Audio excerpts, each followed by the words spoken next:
Hello guys, आप लोग कैसे हैं? अच्छे ही होंगे। आज हम लोग बात करेंगे आर डी शर्मा के बुक से एक्सरसाइज 3.4 पार्ट टू हम इसलिए कह रहे हैं कि एक्सरसाइज बुक में 3.4 दो बार दे दिया गया है।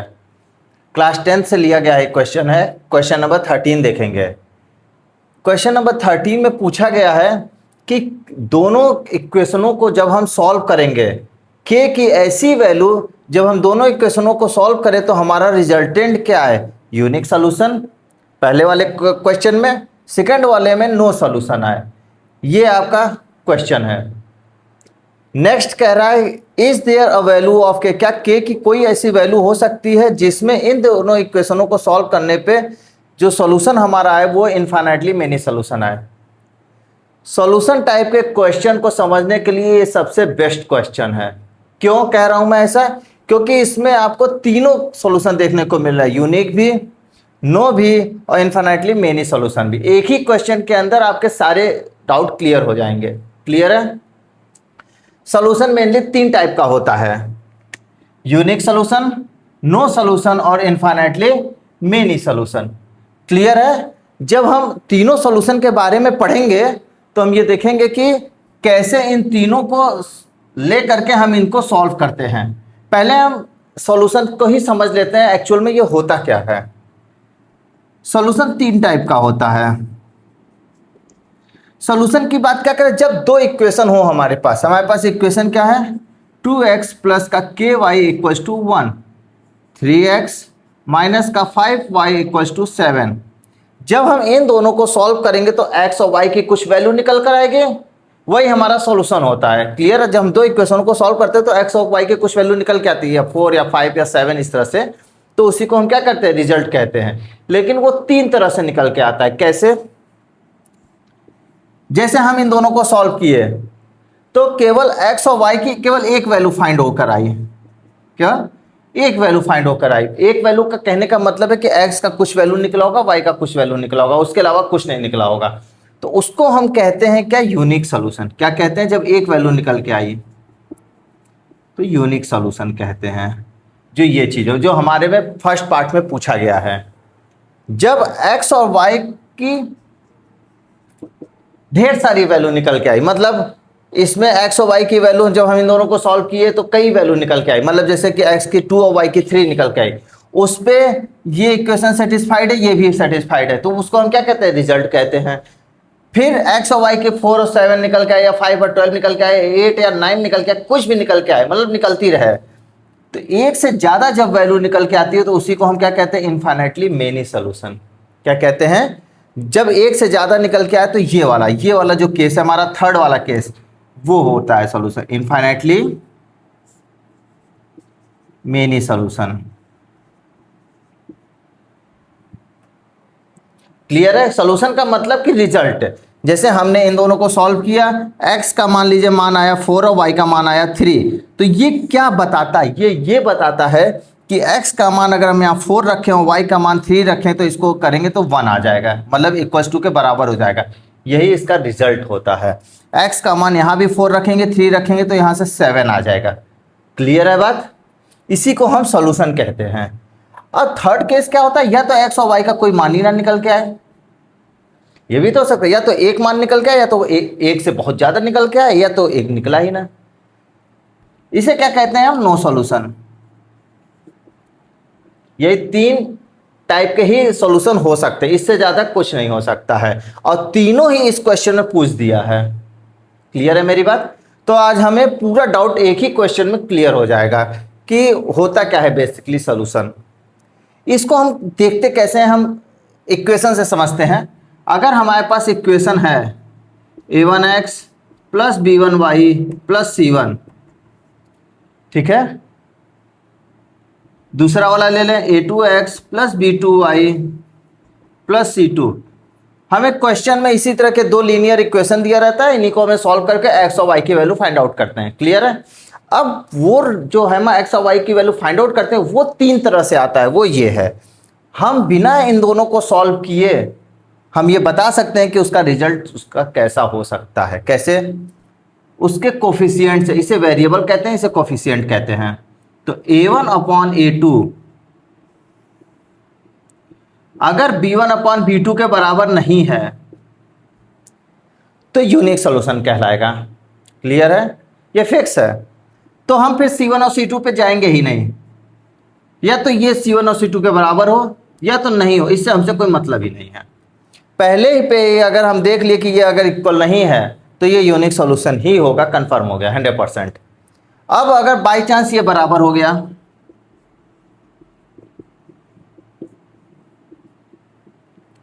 अगर ये बराबर हो जाता है तो हम देखते हैं या तो ये कंडीशन आएगा या तो ये कंडीशन आएगा। तो दोनों ही केस में ये दोनों बराबर होंगे।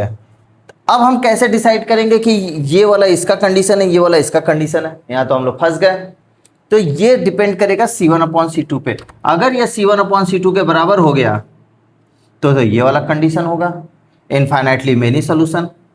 अगर ये C1 अपॉन C2 के बराबर नहीं हुआ तो नो सॉल्यूशन का केस हो जाएगा। सॉल्यूशन क्लियर हो गया कि unique solution, infinitely many solution, no solution के केस में कैसे हम डिसाइड करेंगे, ये कोफिशिएंट तय करता है।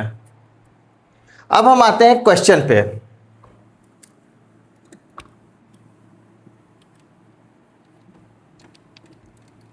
क्वेश्चन क्या कह रहा है हमारा, ये है question 2x plus k y equal to 1, 3x minus 5y equal to 7। अब हम यहां से a1 a2 b1 b2 c1 c2 की वैल्यू निकालते हैं।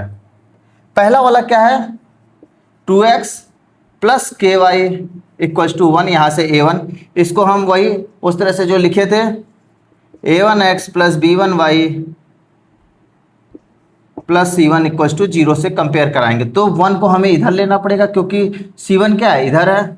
तो जब 1 इधर आएगा तो माइनस हो जाएगा। क्लियर है यहां तक? a1 की वैल्यू 2 निकल के आई, b1 की वैल्यू k निकल के आई और c1 की वैल्यू -1 निकल के आई। हम ऐसा क्यों ले रहे हैं? क्योंकि इसी के आधार पे हम बताएंगे कि इसका सॉल्यूशन कैसा होगा, यूनिक होगा कि नो सॉल्यूशन होगा कि इनफाइनाइटली मेनी सॉल्यूशन होगा। यहां से सेकेंड वाला देखें, 3x माइनस वाई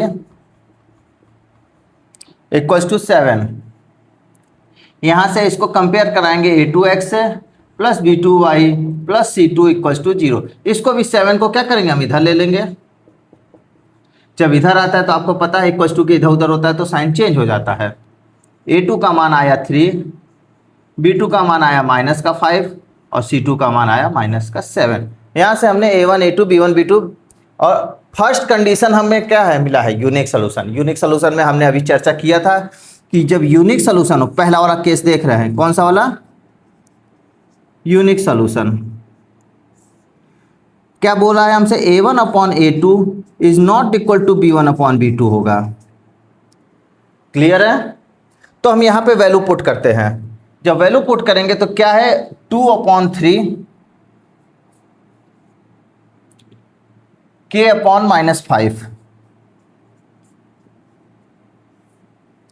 तो यहां से k की वैल्यू क्रॉस मल्टीप्लाई करेंगे तो k is not equal to -10/3। ये हमारा पहले इक्वेशन का रिजल्ट आया। मतलब इन दोनों का सॉल्यूशन, समझ रहे हैं, यूनिक सॉल्यूशन होगा when k is not equal to -10/3। Clear है? इन दोनों का सॉल्यूशन यूनिक सॉल्यूशन होगा, मतलब इन दोनों का रिजल्टेंट केवल एक ही वैल्यू निकल के आएगी, या यूनिक सॉल्यूशन होगा when k is not equal to -10/3। Clear है? अब नेक्स्ट वाला देखते हैं। नेक्स्ट वाला हमसे क्या कहता है, नेक्स्ट वाला हमसे कह रहा है कि नो सॉल्यूशन होना चाहिए। क्या होना चाहिए? नो सॉल्यूशन के केस में हमें पता था क्या, a1 upon a2 equals to तो b1 अपॉन b2 के होगा, लेकिन c1 अपॉन c2 के बराबर नहीं होगा। हमने देखा था, आप रिवाइंड करके देख सकते हैं। नो सॉल्यूशन में is not equal to c1 upon c2 है। यहां पे हम वैल्यू पुट करेंगे, a1 की वैल्यू 2, देखिए a1 की वैल्यू क्या रखे थे, 2/3 इक्वल टू b1 की वैल्यू k अपॉन -5 और c1 अपॉन c2, c1 की वैल्यू -1 और c2 के वैल्यू -7। यहां से देखिए अब नो सॉल्यूशन, नो सॉल्यूशन के केस में क्या है, ये क्या कह रहा है आपका, k is not equal to -10/3। पहले हम इन दोनों को सॉल्व करेंगे, फिर इन दोनों को सॉल्व करेंगे। क्लियर है? पहले इन दोनों को सॉल्व किया हमने, तो यहां से देखिए k की वैल्यू क्या निकल के आई है। अगर हम रखेंगे इन दोनों को, जब सॉल्व किए पहले, तो यहां से k की वैल्यू निकल के आई, सॉरी, -10/3।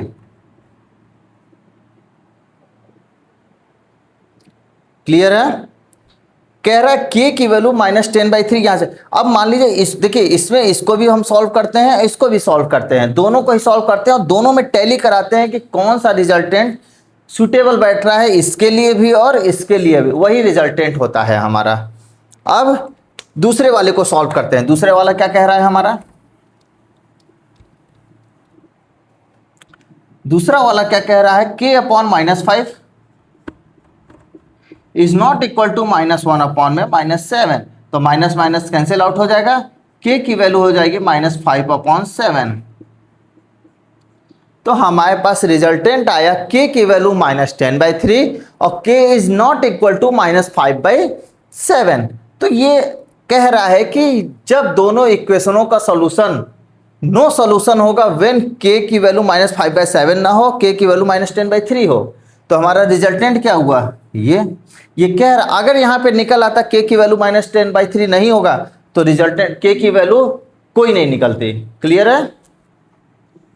अगर यहां से k की वैल्यू निकल के आती, ये निकल जाती अगर बाय चांस, तो यहां पे तो कह रहा है k की वैल्यू -10/3 होगी और यहां कह रहा है k की वैल्यू -10/3 नहीं होगी, तो k की वैल्यू क्या होती, कोई नहीं होती। मतलब k की ऐसी कोई वैल्यू ही नहीं है जिसपे ये नो सॉल्यूशन डिसाइड हो। क्लियर है? लेकिन यहां पे आ गया है k की वैल्यू -5 है, तो ये कह रहा है कि k की वैल्यू -5/7 नहीं होनी चाहिए, लेकिन यहां तो ये कह रहा है ना k की वैल्यू -10/3 होनी चाहिए। तो रिजल्टेंट हमारा क्या हो जाएगा, k की वैल्यू -10/3। तो हमारा दूसरे वाले का रिजल्ट क्या होगा, at k equal to -10/3 equation has no solution. पहले वाले का रिजल्ट क्या आया था हमारा, k की वैल्यू -10/3 नहीं होगी, k is not equal to -10/3 पे दोनों का सोल्यूशन कैसा होगा, यूनिक होगा। k इक्वल टू -10/3 पे दोनों का सोल्यूशन कैसा होगा, नो सॉल्यूशन होगा। अब थर्ड कह रहा है इनफाइनेटली मेनी सोल्यूशन के बारे में भी चेक करिए, तो हम इनफाइनेटली मेनी सोल्यूशन के बारे में चेक करते हैं। यहीं पे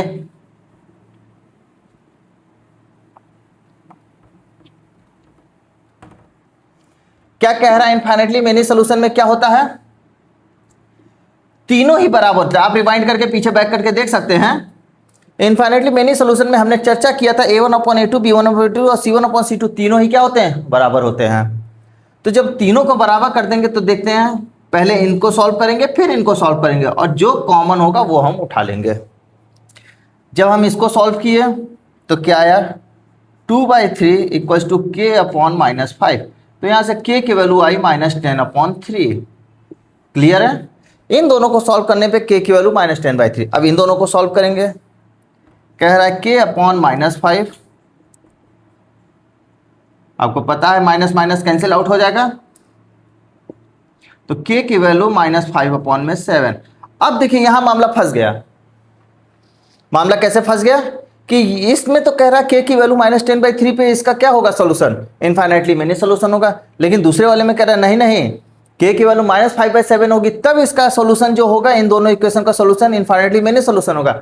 अब हम क्या करें, -10/3 अगर मैं यहां रखता हूं तो -10/3 गलत हो जाएगा, क्योंकि यहां से -10/3 तो आएगा ही नहीं। और -5/7 अगर मैं यहां रखता हूं तो भी -5/7 गलत हो जाएगा, क्योंकि यहाँ पे -10/3 आ रहा था, -5/7 तो आ ही नहीं रहा है। यहाँ पे -5/7 नहीं आ रहा है, यहाँ पे -10/3 नहीं आ रहा है। तो इसका मतलब ना ही यही सही है ना ही यही सही है, क्योंकि -10/3 अगर यहाँ आता और यहाँ आता, दोनों जगह आता, तब ना मैं कहता कि हाँ इसका सॉल्यूशन -10/3 है, या -5/7 यहाँ आता, -5/7 यहाँ आता, तो मैं कहता हूँ यहाँ दोनों जगह -5/7 आया है तो ये सॉल्यूशन हो जाएगा। तो हम इसका रिजल्ट क्या कहेंगे कि k की no value of k for which no value of k for which equation has infinitely many solution. Clear है? आपको एक ही क्वेश्चन के अंदर आपको देखिए यूनिक सोल्यूशन भी समझ में आया, नो सोल्यूशन भी कब होता है ये भी समझ में आया, इनफाइनाइटली मेनी सोल्यूशन कब होगा ये भी क्लियर हो गया है। तो ये क्वेश्चन आपके लिए सबसे बेस्ट है। आई होप आप लोग को बहुत अच्छे से समझ में आया होगा। Thank you guys.